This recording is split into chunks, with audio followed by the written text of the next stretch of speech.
All over the world, the United States Army is on the alert to defend our country, you, the American people, against aggression.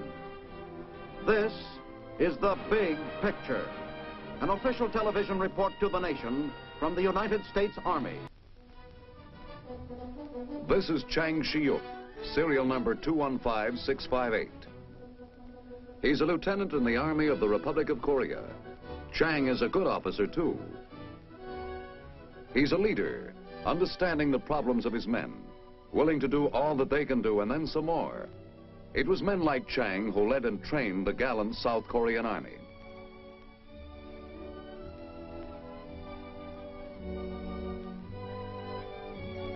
This is the story of how Lieutenant Chang and the ROK Army grew into a great fighting machine.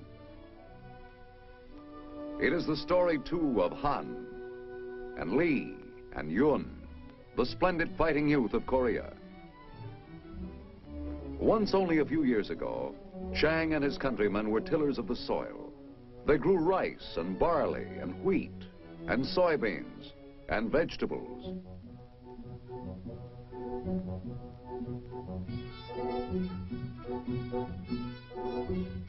Some were fishermen, netting in vast catches of all varieties of fish to help feed the hungry mouths of Korea's millions and to export for the nation's economy. There was a time once when the life of Korean men was normal. They were teachers or city men performing city jobs. They were streetcar conductors. They were the everyman of Korea. But that was before the communists came, and before Korea became a battlefield, before death and murder were a daily routine. In those early days, Chang and his friends had only bamboo sticks to train with, but they had the will to fight, even though they lacked the weapons. Though small in number and poorly equipped, the brave South Korean army fought for what it believed was right. Hopelessly outnumbered, they fell back, and the fair land that was Korea was devastated with ruin and destruction.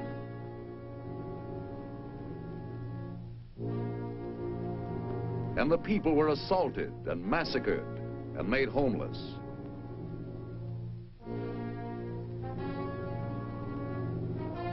But not for long were the defeats and the withdrawals. Free nations of the world took up arms against the red aggressors. Supplies and help rolled in.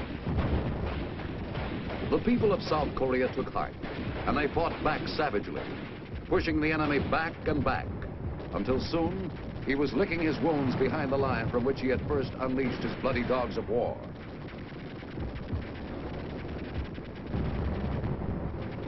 They defeated him because they had learned that men of peace cannot defend themselves adequately against the evil designs of the men of war unless they are prepared with vast quantities of materiel of war, unless they are prepared with oil and gasoline to feed the mighty juggernauts with power, unless they are prepared with cargo trailers to haul the materiel,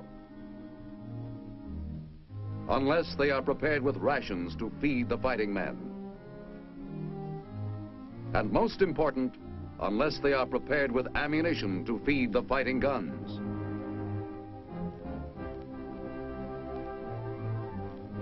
But men must be trained in the dreadful arts of modern warfare, and the Army of Korea needed help in starting training programs for its inductees. The appeal for assistance was answered. That's why the United States organized KMAG, the military advisory group to the Army of the Republic of Korea, which was conceived for the avowed purpose of advising in the organization, training, operations, and support of the Korean Army commanders and staff officers. Just as the common men of the free world joined forces to fight the common foe, so did their leaders sit down together to plan a systematized training program for the Korean Army.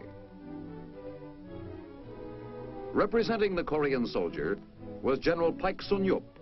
Acting for the United States and the United Nations was General Cornelius E. Ryan. The results of these conferences was the completion of a number of training centers, the principal one of which was RTC-1, the largest training installation in Korea. Its name, Jeju-do. For hundreds of young Korean men, it all began that eventful day when, as the cream of Korea's youth, they were inducted into the ROK Army and together caught their first look at Jeju-do. Soon, the LSTs on which they were being carried were nosing into the beach.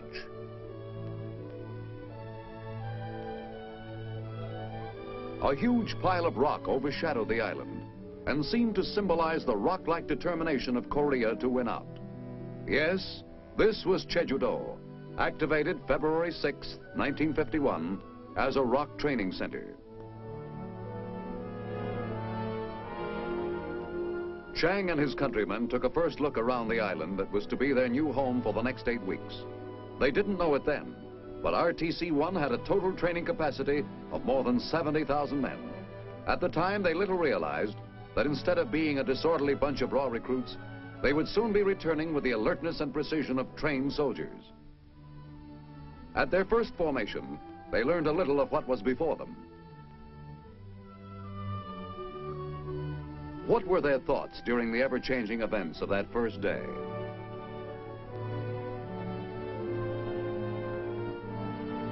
Nobody knows, but all who were there knew that here in the shadow of Mount Mosulpo, a new Korean army was being born.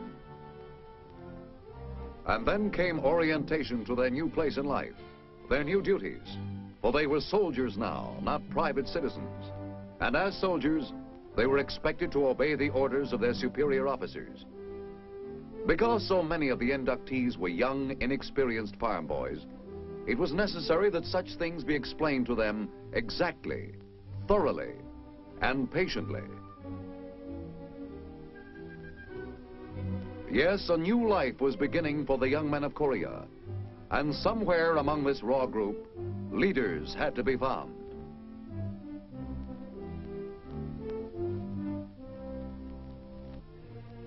For the Army was in dire need of competent leaders. The records of all the inductees were carefully examined to determine which could qualify. For many of Korea's new soldiers, the clothing and material issued was more than they'd ever owned in their past lives. KMAC realized that if men are to fight well, they must be supplied with at least the common necessities of life. One of those necessities is a buddy with whom to share confidence and fear. KMAG also knew that one of the most important necessities to a soldier is a warm, comfortable roof over his head. The first relaxation from the exhausting events of that first day brought a little time to think about the life they had just left. They thought about old Grandpa Kim, who refused to evacuate his farm near Seoul because he wasn't afraid of anything anymore. And about Aunt Wang, who had been bombed out of her house, so she found another home below ground.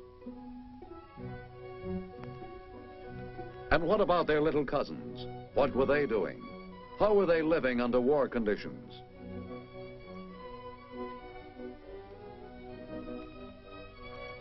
And of course there was Nam-ee, that trim little girl who was doing her bit as a nurse, working with United Nations Civil Assistance for Korea.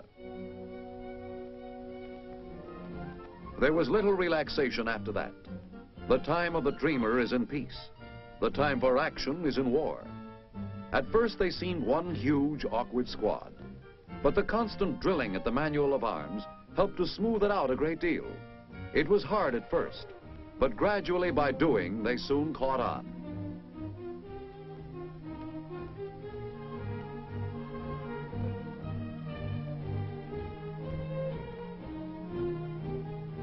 And then there was more drilling and more marching, with no let-up, with no time to think about aching muscles. There was a war on, and they were made to realize that wars were not won by weaklings. Before they were aware of it, they began to sense that subtle feeling that comes with knowing that they were working together as a well-trained unit, with military precision and dispatch. But it wasn't all marching and drilling. Quite often they were treated to the pleasure of sitting. But they had to be learning at the same time, and so they were taught the anatomy of a rifle, taught that a rifle is not just a rifle, that it is made of many little intricate parts. They learned that a good soldier knows how to use his rifle best only when he knows what makes it tick and stick. It was fire. Up to your feet again. Forward to the attack.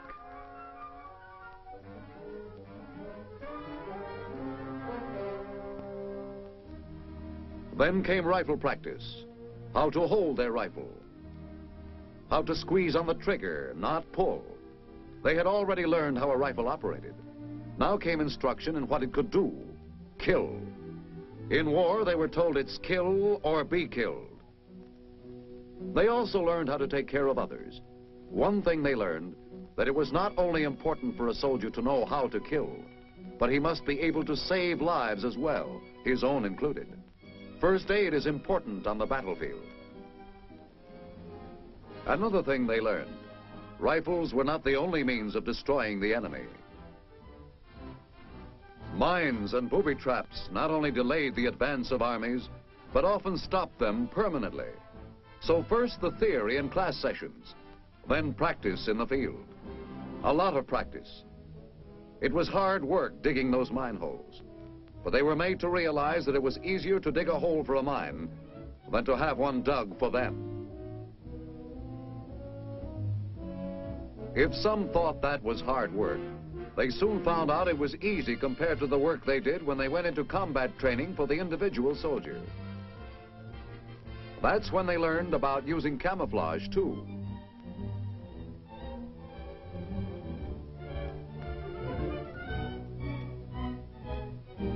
They fell to the ground, fired, then moved on, and crawled, and kept on crawling, with a heavy rifle cradled in their arms. They complained, but with grit and determination they carried on. They knew it was worth getting a few calluses on their elbows to be able to learn how to avoid getting a bullet in their head.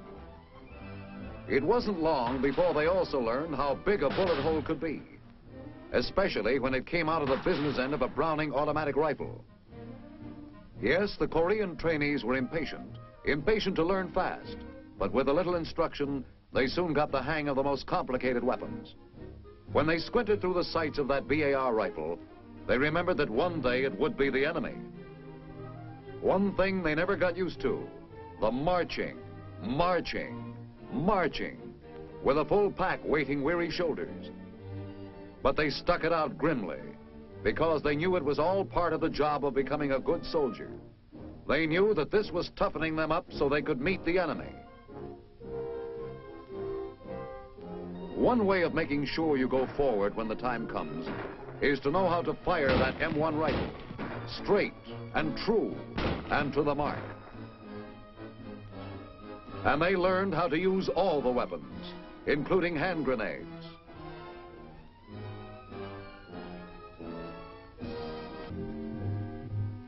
The bazookas were heavy, but they knew the rockets they delivered carried a terrific wallop. And always they were learning under the expert guidance of old Korea hands. Tough, determined men who had been through the early campaigns, who had come back to teach the inductees what they had learned through bitter experience. Every day was filled with something new. The field fortification instruction, for instance, with barbed wire. First, a demonstration. Then do it yourself. In preliminary training with that marvel of communications, the handy-talkie, how to operate, what makes it work, what is it used for, all the questions are answered and the soldier's knowledge grows.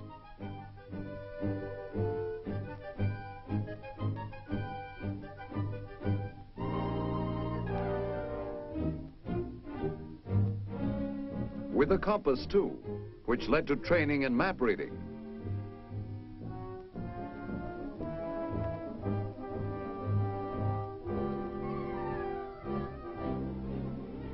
And then there was all that instruction and practical work in the combat formation training. It may have seemed then that they were playing kids' games, but they were kids' games that would pay off. If ever they were to find themselves in the middle of the real thing, they'd realize that all this intensive training was for their protection. After 8 weeks of basic military training, Chang and his buddies were almost ready for battle. Almost. For the question now was, how would he and the other trainees conduct themselves under actual battle conditions? Here's where those games they played came in handy.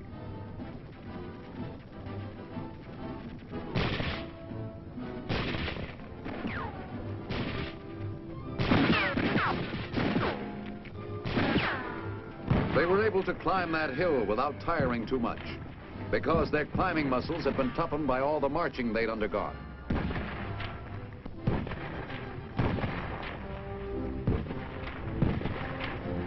Korean and American officers were on hand always to observe the results of their training, the results of all the efforts KMAG had exerted in turning out fighting rocks. They knew how to handle that bazooka because they had been taught patiently. The BAR weapon, too.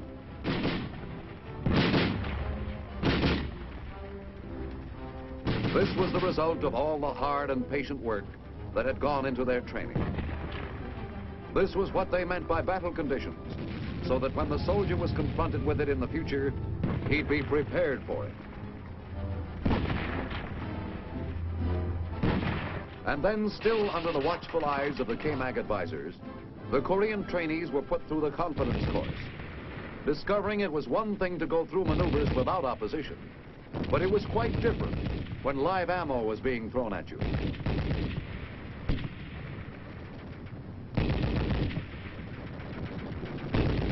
This was the acid test. If they came through this, they were ready for anything the enemy could lob over at them. Cover and concealment training had taught them to roll over a wall instead of exposing themselves to enemy fire. And they kept on crawling as the shells burst around them.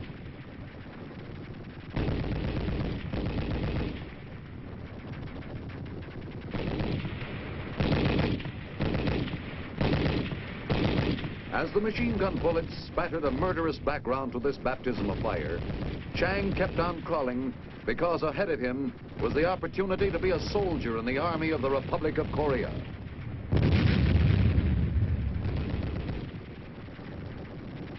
The first 8 weeks of training were coming to an end for most of the others, but not for Chang, because he had been accepted as a candidate for Officers Candidate School by the time his final inspection at Jeju-do came around.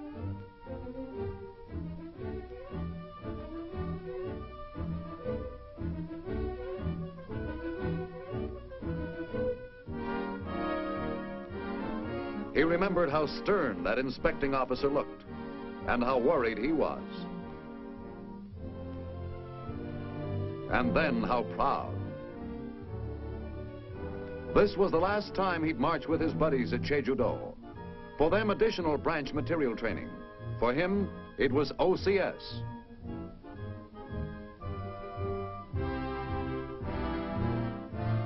It seemed only a short time ago that they'd arrived at Jeju-do as untrained recruits. Now they marched back to the LSTs as soldiers ready for battle.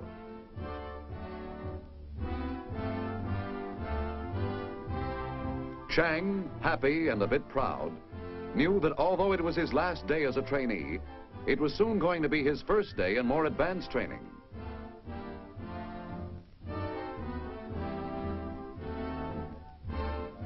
Before he realized it, he was marching again, this time with the other OCS candidates.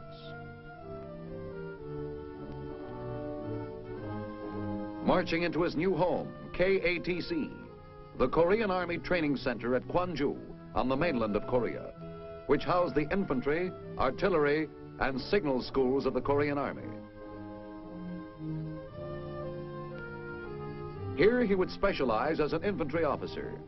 No wonder he experienced a glow of pride during the initial inspection, dressed in a new uniform as an OCS candidate. The last phase of his training was beginning.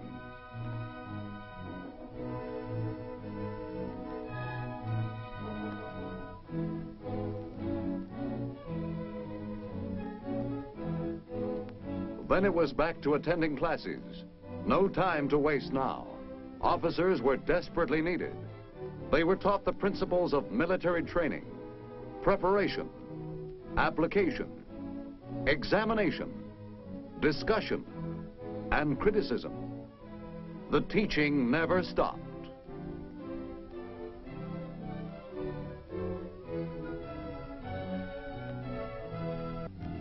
Then began a period of learning from technical manuals.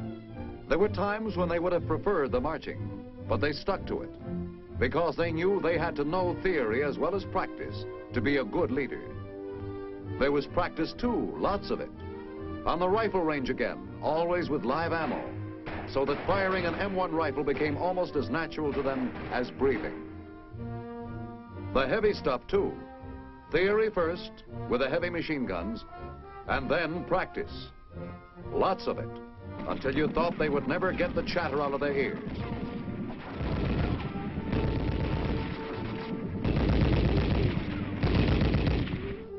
And then even heavier stuff, the 4.2 mortar.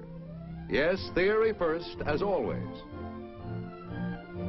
And then, as always, more practice. They knew this wasn't officers' work, but they also knew that a good officer should be able to do anything his men can do, and more.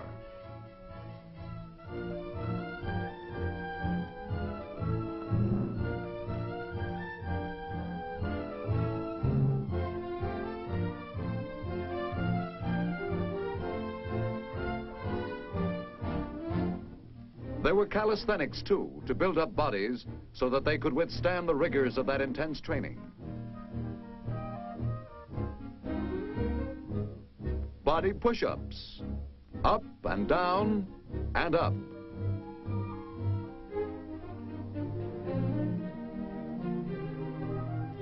Up and down the ladders, too.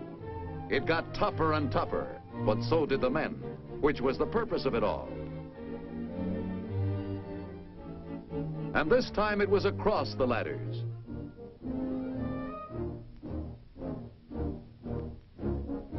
And once again, more classroom theory, now with a 75mm recoilless rifle.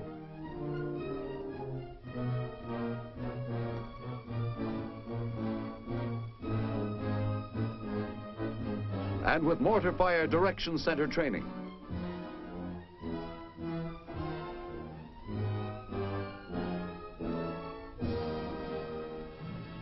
Then came the big push, the last exercise they would go through before graduation.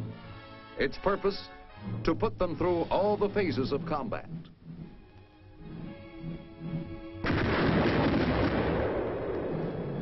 Fighting with artillery and tank support, actually attacking a hill position.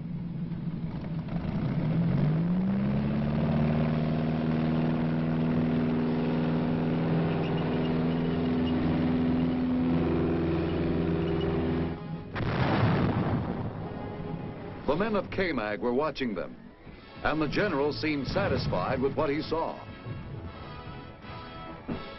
What did Chang and his friends think of then, as the shells burst and the bullets whistled around?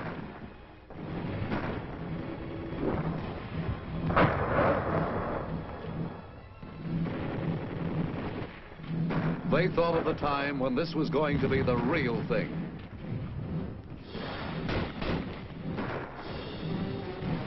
When up ahead was the live enemy with live ammo in their guns, to put them to the test of all they had learned in the last 24 weeks. How to get there and stay alive. That's what they thought.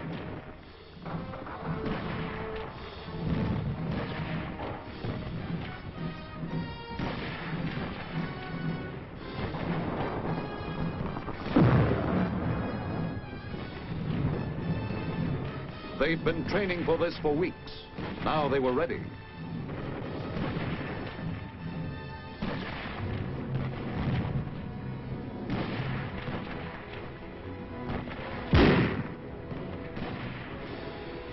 It was a taste of the real thing, and they could now face the enemy with confidence.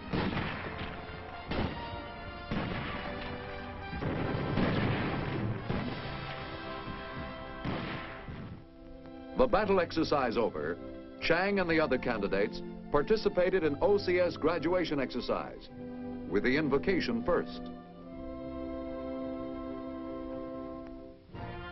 With the band and all, and with speeches, of course. And they thought their salute was smart. This was the climax. This was what they had been working for all these months. And did that diploma make them proud?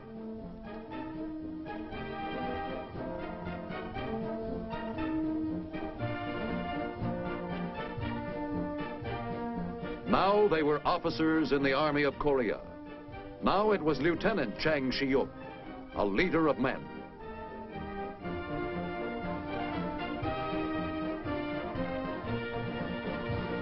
Later, when he gave his men orders, they obeyed without hesitation, because they knew he'd been trained to be a leader.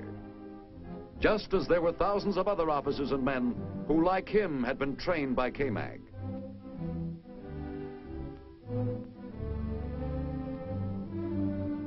Tank, artillery, infantry, signal corps, medics. It doesn't matter what branch they were in. They were an army now, a trained army of men who could be ready at any time to leap to the defense of their country. Yes, it was Lieutenant Chang Shi-yup, but at the same time it was more than that. The splendid fighting youth of the Republic of Korea, looking ahead to a future of greatness, of happiness, and of peace.